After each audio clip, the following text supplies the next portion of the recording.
Hello po! Good morning everyone! So this morning nga pala dito tayo sa farm kasi nga pag-uusapan natin yung about dito sa lupa na nakuha namin and kasama nga pala natin ngayon si Shin. Hello po! Magandang umaga! So, pasensya na po kayo guys kung medyo natagalan talaga yung pag-update namin dito sa lupa namin na nabili kasi nga sa sobrang busy, may mga lakad-lakad, ganon. And then, alam nyo na madami akong ginagawa like yung pag-harvest ng kamuti, ganon. Yes. So, I want Shin to explain you guys kasi parang mas fluent siya magsalita ng Tagalog pero I will try my... Mas magaling ka na mag-English. I mean Tagalog, I will try my best to speak Tagalog pero pag di ko kaya si Shin yung Pero madali lang naman mag-explain kung ano lang naman talaga yung kaya natin i-explain, yun lang talaga yung isasabihin natin. Kailangan naman pilitin natin yung sarili natin kahit di naman natin kaya. So, kung ano lang talaga yung kaya natin may paliwanag guys, yun talaga. Pero sa amin kasi alam na talaga namin kung ano talaga yung ano tawag nun, yung mga pinag-usapan, like yung mga ganun, di ba? So, ayun, simulan na natin siguro, right? Now? So, kami na muna mag-explain ngayon ni Shin guys kasi yung papa ko andun sa farm namin. I think pamaya dadating na siya and then yung brother ko naman, tumulong po siya dun sa kapitbahay namin magtanim po ng mais. So, now we're going to talk about this coconut farm. Yes. Bali, finally po, nakuha na po talaga namin siya.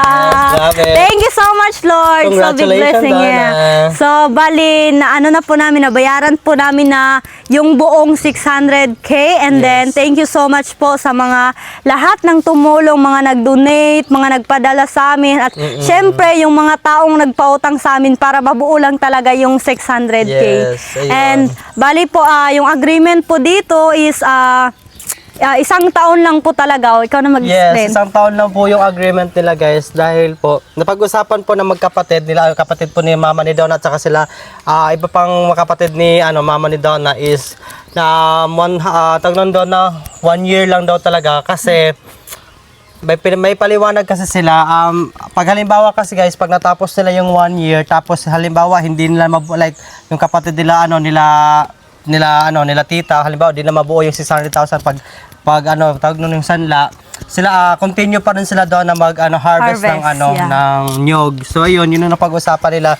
So nag-agree din naman sila doon na ganun yung guys kasi nga sayang din kasi may din kasi sila tanim na nyog. Yun yung pinurso mo doon na kaya mo talaga kinuha. So ayun.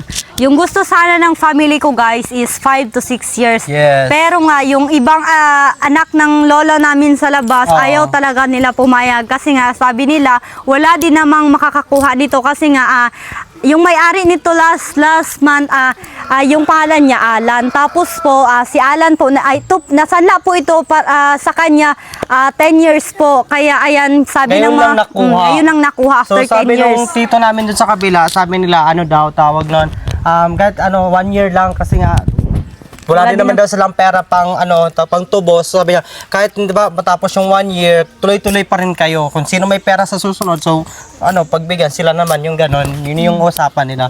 Tama ba, Donna? Yeah, yes. Ganun po. Okay lang din naman sa amin. Ang importante po, nakuha lang namin siya kahit 1 year lang siya. And then, yung next na naman namin ay yung plan namin. After dito po, gusto namin magpatayo ng bahay para sa family ko.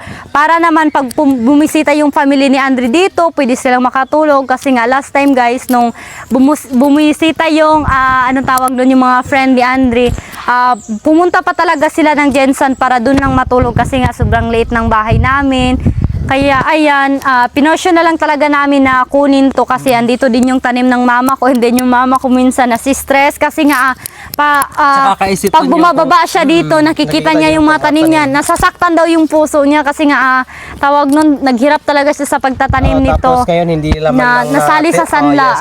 Kasi nga namatay yung lolo namin. Hindi nila matikman doon dahil nakasanla nga. So yun, pinurso mo talaga na kunin. Yeah. Yun. Kasi nung pagkamatay ng lolo namin guys, bali last year I think 500. Yes. 500 tapos nung namatay na yung lolo namin last year pala. 2023 man to namatay. Oh, after namatay yung lolo namin guys, kasi Nagpadagdag. wala kaming pera pang pang gamit-gamit ganon, may expenses. Kaya ayan, dagdag kami ng 100,000 kaya naging umabot siya ng 600. Alam mo ba guys, dati 10,000 lang po talaga to. Nung una pa talaga kasi alam mo na sobrang hirap ng buhay pag may 10k ka na noon, like it's like Malaki na yun. mayaman ka na ganon. Malaki. Pero Ngayon, okay lang din. yes, so, ayun, lumabot talaga sa point na umabot siya ng 600,000 dahil nga sa kasanla-sanla or may mga problema May mga yung ibang- padagdag-dagdag, yes, ganon. may problema yung mga anak ni Lolo, then tumatakbo sila dito, then naghihingi silang tulong. Kaya umabot talaga ng ganong halaga. So ngayon, okay na kasi nga, finally, for the more than 10 years, nakuha na rin talaga natin yung, yung 2016 pa talaga to na sanla guys. Hindi. 2016. Ha? 2016. Hindi siya 2016, noon pa. Dili, noon pa, pero I mean kaalan okay. 2016. Kaya Tapos, Alan. tapos ngayon lang ulit nabalik sa amin, Yes. 2026. So, 10 years siya. O, di ba guys, kalain mo yan, 10 years talaga. And then, namatay na lang yung lolo namin. Di pa nabalik. And then, ngayon lang talaga, Yes, 2026. siguro si Lolo is masaya ngayon dahil nakuha na rin ng pamilya natin. I'm sure masaya na yung lola at lolo namin kasi nga nakuha din ng apo niya. Ganon. And then, alam mo ba guys, di talaga ako nag-expect na kami talaga yung makakakuha nito. Siguro guys, kung hindi ako nag-vlog, wala talaga guys, di Yes. namin makuha to. So yan doon na mag-thank you ka sa lahat ng mga Yeah. subscribers. Kaya natin. ayan, thank you very much Yes, po ma'am. talaga sa mga nagsuporta simula pa nung unang pag-vlog ko hanggang ngayon guys.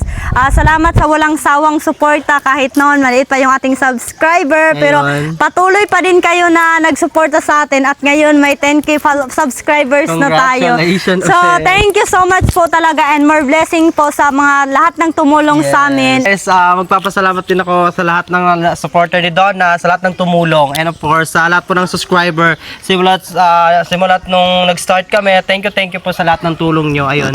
Kung wala kayo guys, wala din kami ngayon Yes, dito ni Shin. And exactly. yung pa-favor guys, sana supportaan nyo din si Shin, Thank yung you Shin po. Province Life. Ito po, ayan. Maraming salamat. Ayan po yung account niya guys or yung channel niya kasi minsan sa comment section may nagtatanong sa amin kung naghinto ka na ba daw sa pag-vlog din. Yes, may nagtanong din daw na kung nag-away ba din daw tayo. So guys, hindi po talaga Hindi po talaga kami nag-away guys. Sadyang Sadyang separate lang magkaiba lang talaga yung Yes. content namin kaya di kami magkasama. Pero I'm so happy this day kasi nga nagsama kami ni Shin. Pareho kaming walang ginagawa. Kaya yan, napag-usapan namin na kaming dalawa na lang yung mag-explain.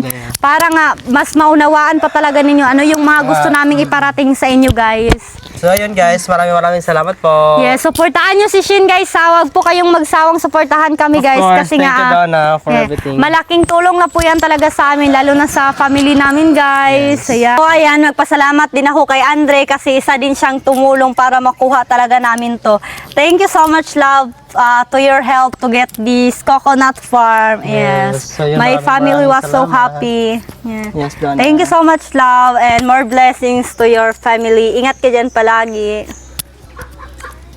So let's go. So, ayan lang guys. Maraming salamat. Thank you God po. bless. Bye-bye! Salamat kayo sa nagtabang sa prenda nga nakuha sa akong bata nga 600,000. Salamat kayo. Dako na kayo katabang para sa moa. Hello guys, may uto daan ninyong tanan no. Dako jud kog pasalamat sa Ginoo nga gidungog ra jud sa Ginoo ang akong mga pag-ampo. Gamay pa ko ani ning prinda sa akong papa karon pa jud nalukat. Naminyo na lang ko usa ni nalukat sa akong anak ang prinda sa akong papa pila na jud ni katuig dugay na jud kaayo wa jud nalukat sa among mga isuon. Karon ra jud ni nalukat sa akong anak. Ug dako jud kog pasalamat ninyo sa tabang ninyo sa akong anak sa pagtan-aw ninyo sa iyang vlog. Naot nga magpadayon mo nga magtan-aw vlog sa akong anak ug mao ra na akong pasalamat ninyo sa mga tabang ninyo sa akong anak ug mao ra na akong pasalamat karon. Nagpasalamat di kog dako guys kay nakuha na ning coconut farm og salamat di sa sige suporta sa mo sige subscribe og uban pa day guys salamat gyud sa naga-suporta sa mo kaming gipunan gyud ug taman kay salamat po sa nagpahilam sa mo nga para mapalit yun ning coconut farm pero sa mo Yan guys, bali before kami pupunta dun sa bahay uuwi, kakain muna kami ng saging dito kasi nga nagluto yung brother ko si Delmar. Ayan. And tingnan nyo yung aming saging na saba guys, sobrang lalaki talaga. Ayan. Malaki siya. Di pa gaano to like hinog na talaga, like balbangaan pa. Pero yung iba hinog na talaga din, may mga hilaw din ganito. Di pa luto. Ayan. So ayan guys, may tuyo din kami dito. Ito yung aming sausawan sa hilaw na saging at may suka siya. Sobrang sarap nito guys. Yan, kain po tayo guys. Anta guys, saging, dagko kayo.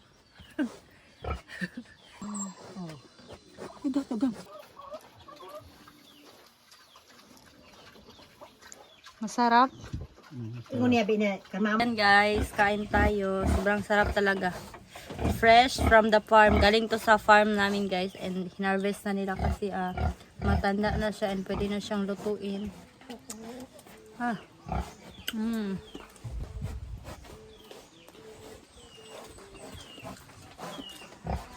Sobrang sarap.